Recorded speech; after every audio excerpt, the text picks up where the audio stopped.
Assalomu alaykum. Men hozir sizlarga Telegramda eski yozilgan ma'lumotlarni qanday qilib tezroq topishni o'rgatmoqchiman. Buning uchun biz o'sha qaysi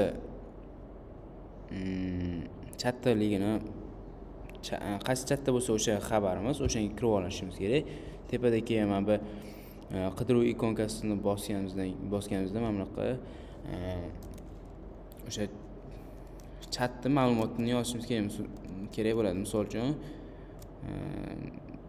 uchun xabarlar deb yozamiz. Xabarlar. Mana bu yerda chiqib keladi xabarlar. Mana shunday bossak, o'shanga o'tib ketadi.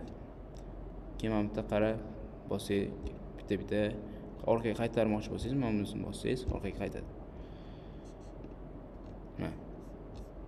Mana xohlasangiz mana bu yerda misol uchun menga mana shu xabar kerakmidi? Men shunday ustiga bossam, mana o'tib ketadi. Video shundan iborat. Rahmat.